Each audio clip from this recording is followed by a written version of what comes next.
Jesus sets the tone for our faith, but let it be said that Jim Peterson set the tone for what's happened in this room since he came here in 1967, which, let me remind you, was the year of the first Super Bowl.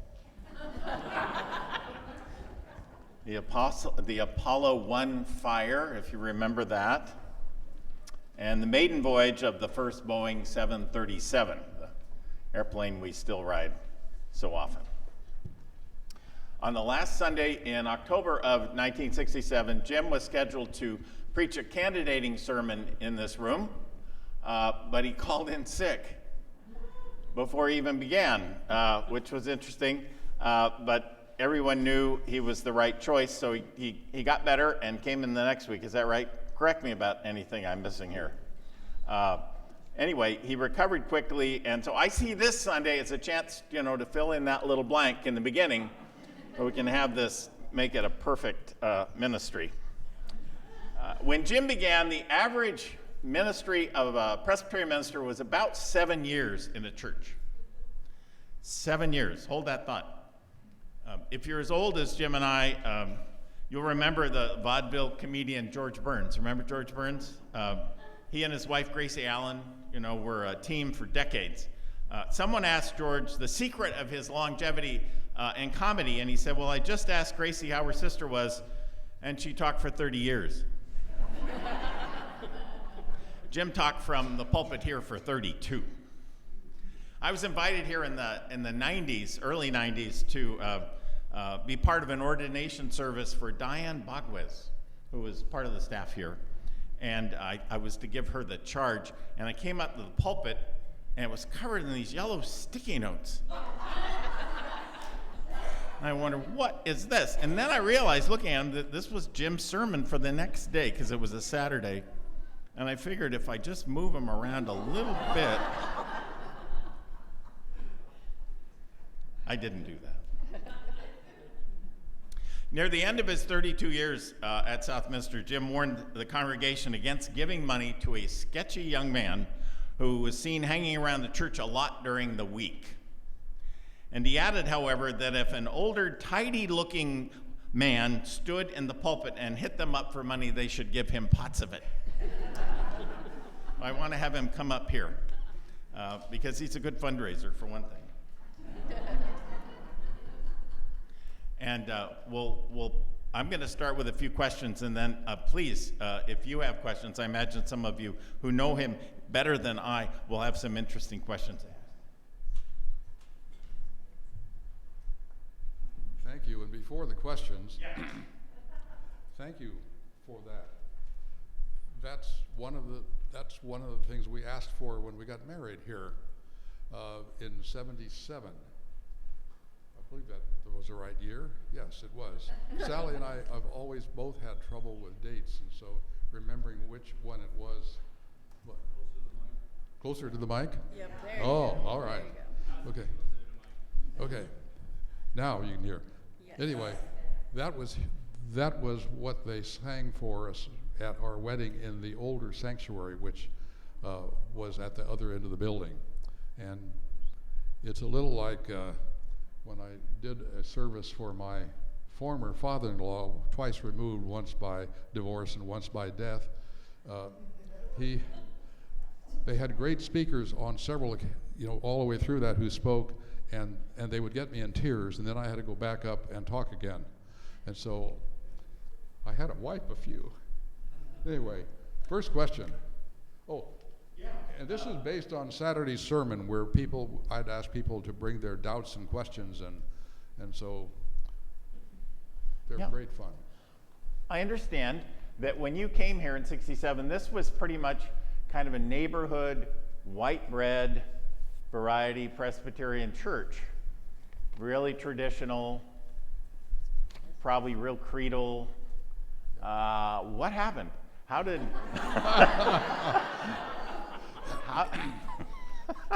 how did it become whole grain and 21 seed and all of the great things that have become Southminster?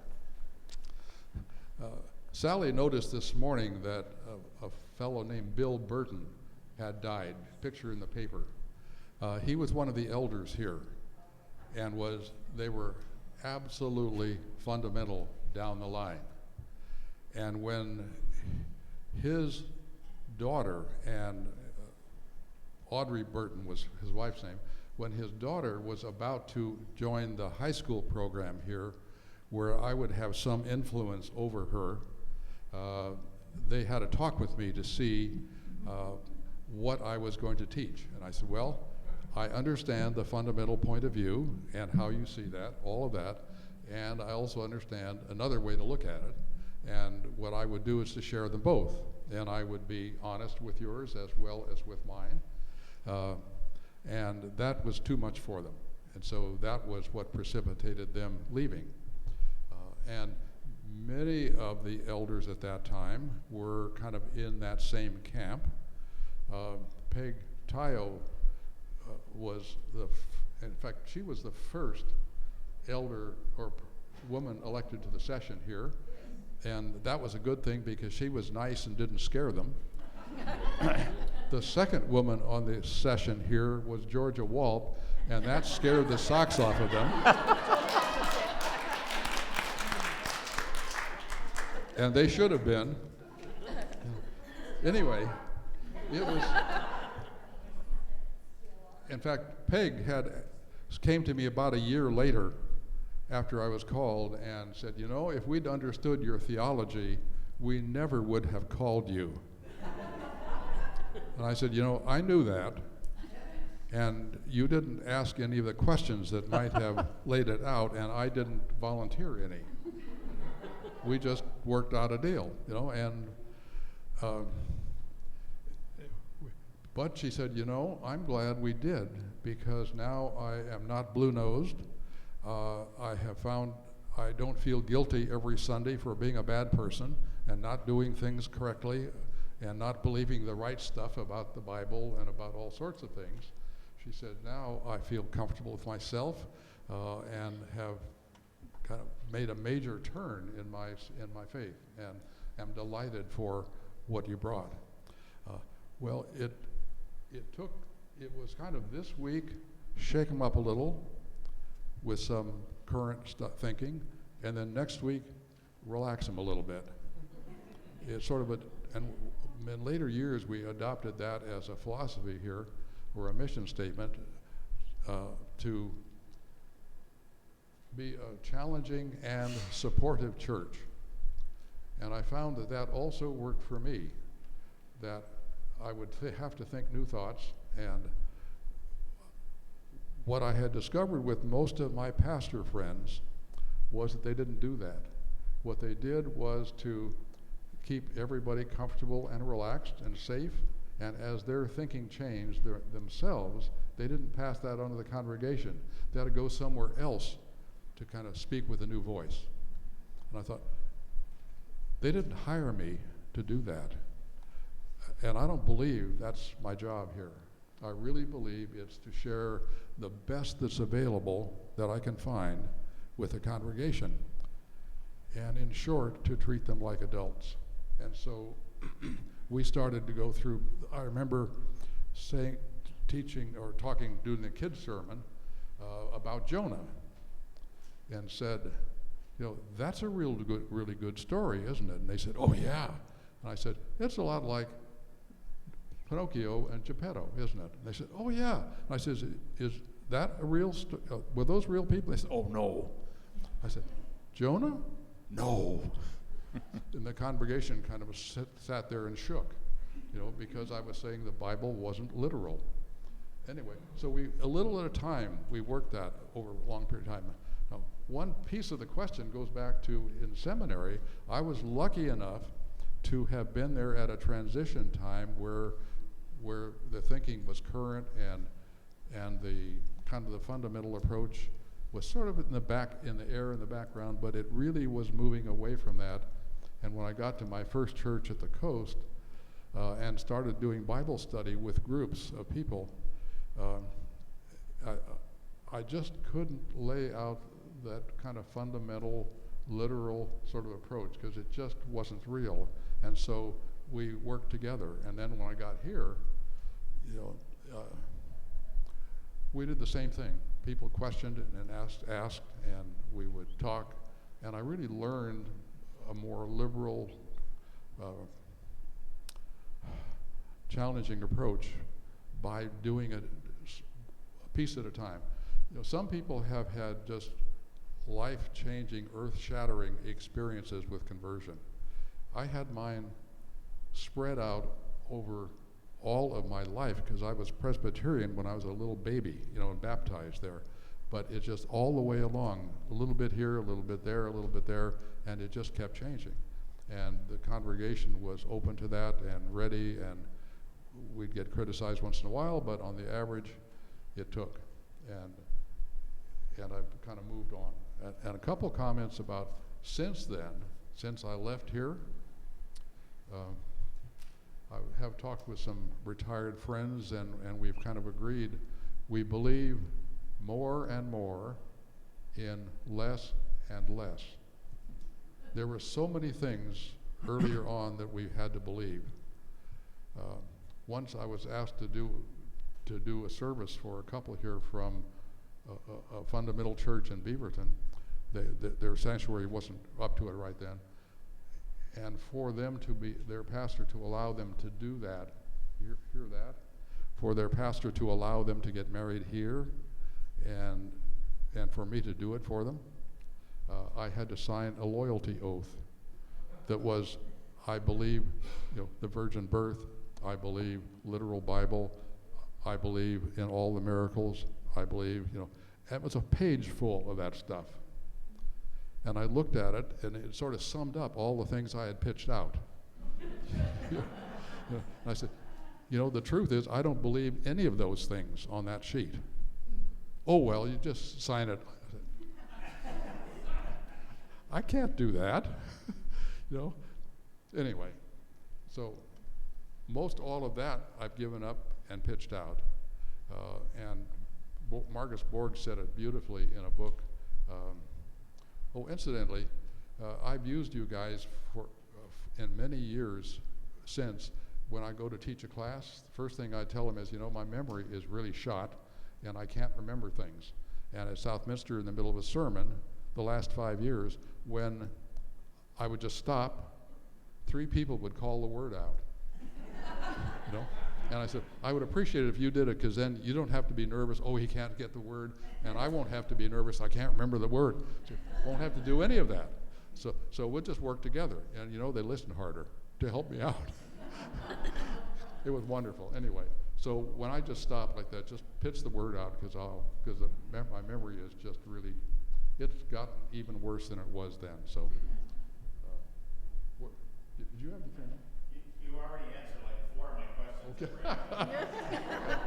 Which is great. Where did you start theologically? I mean, did your parents give you?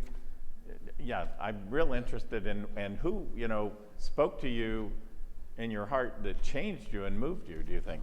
Well, my parents were very sensible and practical, and the church where I grew up was, for that time, relatively liberal and open. The pastor was a wonderful guy who just packed us kids up and took us along with him, and we went to workshops and training in the Bay Area, San Francisco, and all those other surrounding cities, and I just got good stuff. I met a lot of ministers in that process who were pretty liberal and open, and we had a chance to talk things over. And I remember I struggled with all those questions that coming out of the era of fundamentalism, where you had to believe all this stuff. You know, like somehow if the natives in Africa didn't believe on the Lord Jesus Christ, they weren't going to go to heaven. And I thought, they haven't had a chance to hear. This doesn't seem reasonable. I don't think I want to hang out with a God who would send people to hell because they didn't believe something they hadn't had a chance to hear. That made no sense to me. You know, and there were other things like that. And so fortunately, I was in a lot of settings where we really could throw our doubts in and talk with people who were also struggling with all those issues. And I just kept doing that. And I read scripture and I thought, say, I think what really happened there was this. What it says happened was this. They're not the same. And I went on a long time, doing that and figuring that out. And finally, I went to, in my doctoral study, I went to a workshop with Herm Waitchen, and some of you know his theological teaching and all. And he is really out there. And I listened for him for 3 days, and I thought, I thought I had walked out on a branch, on a limb, and was going to eventually fall off because I was clear out here. And then I thought, oh, he just described intellectual sanity and good research and study, and I'm right there with him. So it was a long process. Yeah. I've got one more question, but I want to invite others who have questions to stand where you are and speak loudly and let us know what they are. Actually, there's the mic set up right there. That's so just good. walk Thank you. up there. Thanks, Jason.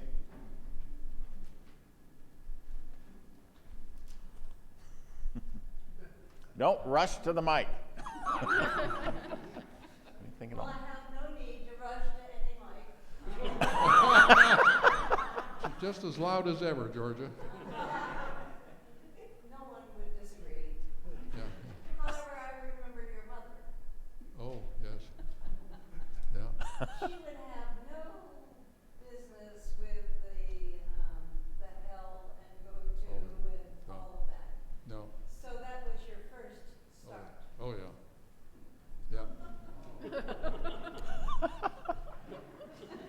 Yeah. Some things don't change.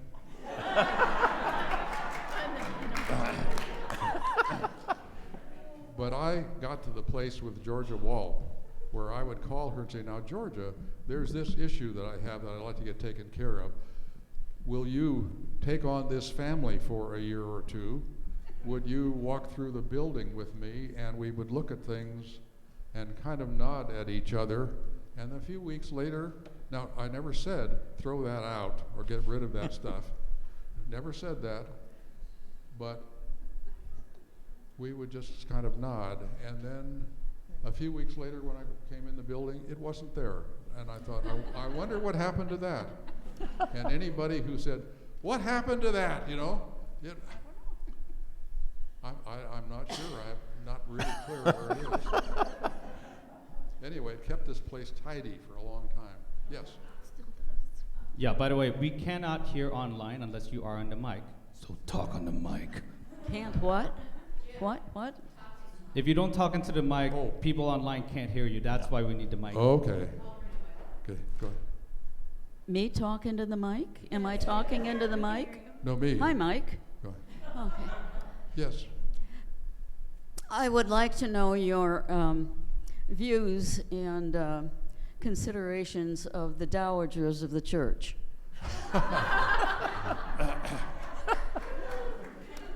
Any My view- examples from your past? Yeah.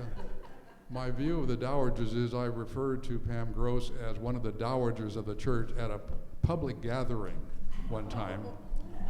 Oh. And when I did, I just knew it was going to come back. And it did. On, I think, my 50th birthday, there was all of a sudden at about 6 a.m. when I was still sleeping in a waterbed, there was dirge music at 6 a.m. in the morning. And this group of women in white robes filed in with signs on their chests. Dowager 1, Dowager 2, Dowager 3. They read a eulogy over me and spread dead roses on my body, though the roses had been dethorned because of the waterbed. And when they filed out, Sally and I got up and went out, bathrobes and all, and there were that group of women and their spouses and friends or whoever, and they'd brought breakfast in. And what I learned from that is don't mess with the dowagers. So, yeah. Yes. Oh, here. Okay. Evidently, the pastoral nominating committee made a big mistake when they hired you. Yeah. How they would not know you were not fundamental is beyond me. Did you lose many members that first year? Oh, that's good. No, we really didn't.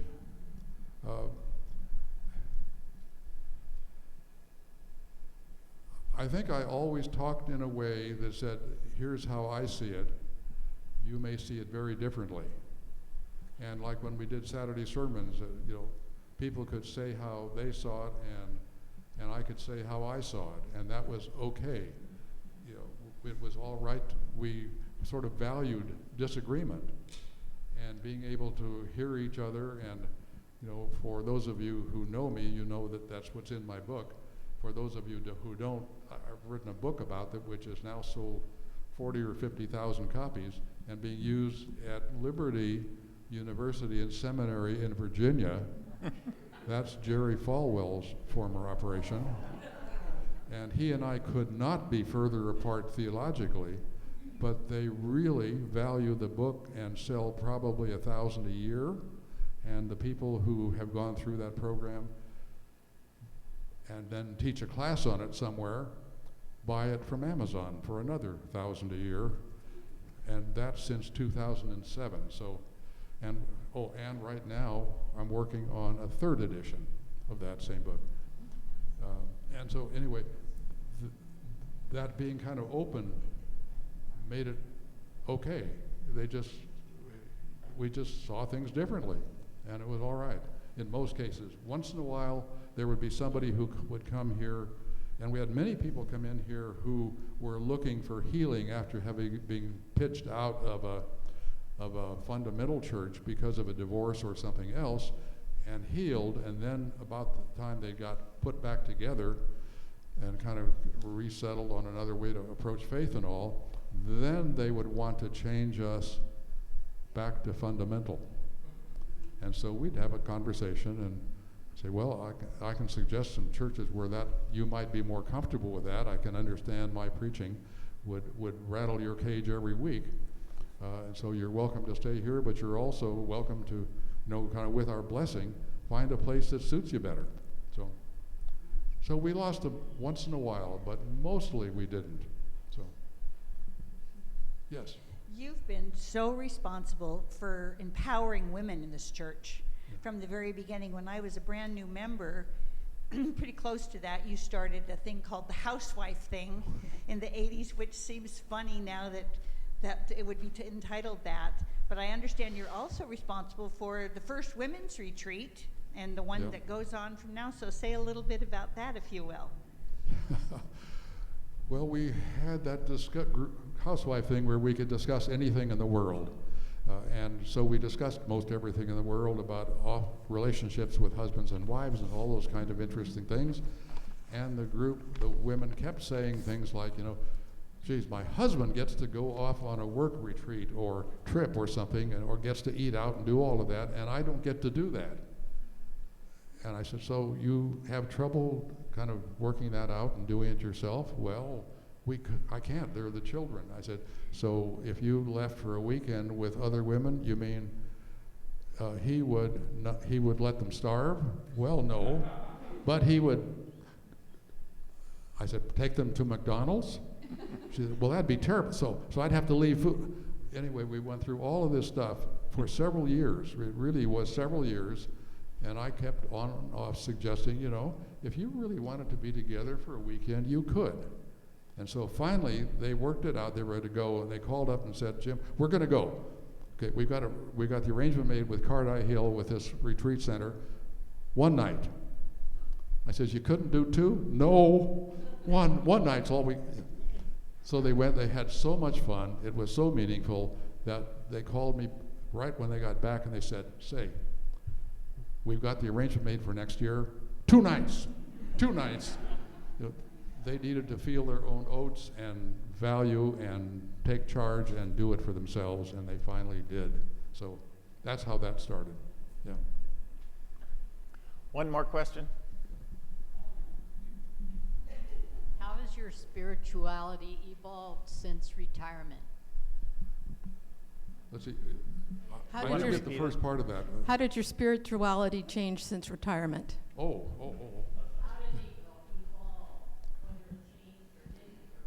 Yeah. It's that this statement I opened with, the one about I believe more and more in less and less. See, it's the less and less that I believe more and more in. And that's my sense of God's presence in the world, of continuing to feel called to do ministry and make a better world and provide support and love to people. My comfort of not worrying about all of those little religious questions we used to sweat a lot over, whether it's the best to do it this way, that way, or the other way, or believe this, that, or the other thing, that stuff's pretty well gone. So my faith, which for me is engagement with God, not just believing a bunch of stuff, my faith is richer and more vital and more important to me than it ever has been. And so, I guess that's it. I do remember one quick story. A famous preacher and writer was invited to go home to his home church after many years, and he sweated with what am I going to say, to kind of sum it all up from all these years, and just struggled, and he just sweat over it, and had written a powerful, powerful sermon, with all kinds of references and wonderful quotations and everything in the world. He got there and he felt so embarrassed for doing all that. He stood up and he says, "My faith, Jesus loves me, this I know." Or the Bible tells us there's I did remember it, I just couldn't say it. Still true, still true. Thank you.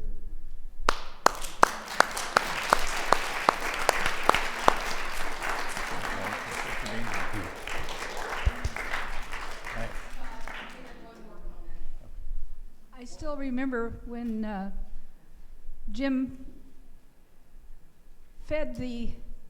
he watered the artificial plants.